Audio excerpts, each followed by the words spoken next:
I don't think so. I think what makes you stand out is your talent. Whether you got a white skate on one foot and a black on the other, it's... Atom Egoyan, réalisateur canadien découvert en France avec The Adjuster à la quinzaine des réalisateurs en 1991, est revenu depuis en compétition avec Exotica en 94 et a remporté le Grand Prix du jury en 97 avec De beaux lendemains. Il revenait cette année en compétition avec Captive, la sombre histoire d'une jeune fille séquestrée pendant près de 9 ans et de ses parents qui n'ont jamais perdu confiance.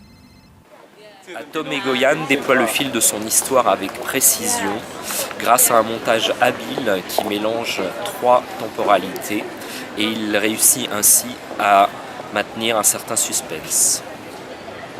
Captive lui permet d'explorer plus avant ses thèmes de prédilection, le pouvoir de l'image, la perversion humaine et les histoires que les hommes se racontent pour échapper à la réalité.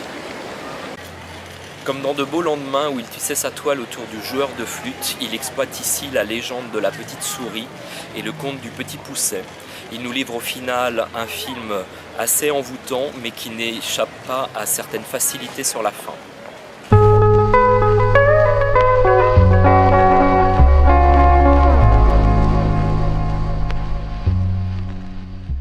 Malamuso ibeta ibe gando. Bese ka gando tugodi. Nebe gando tugodi ka jega fereke.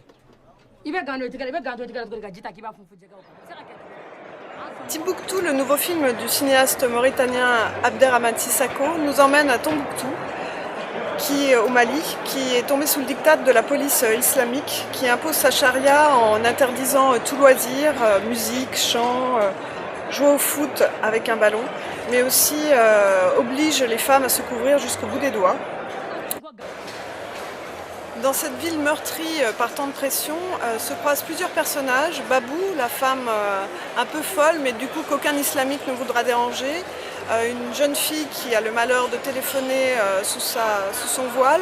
Mais surtout Kidan, qui est un Touareg qui vit dans le désert avec sa femme et sa fille et qui va voir sa vie bouleversée par l'accumulation de craintes et de pression de la part de la police islamique. Le film est magnifiquement réalisé. Il contient l'une des scènes les plus belles du festival, à mon avis, qui est celle du match de foot. On sent bien la pression et en même temps et le quotidien de tous les habitants. On sent la pression de la police qui rôde sous les toits dans de très belles images en contre-plongée avec un ciel étoilé derrière et les habitants qui tentent tant bien que mal de vivre leur vie avec leurs loisirs dans les maisons calfeutrées. D'un point de vue unanime, Timbuktu a séduit l'ensemble des festivaliers et nul doute qu'il séduira aussi le jury.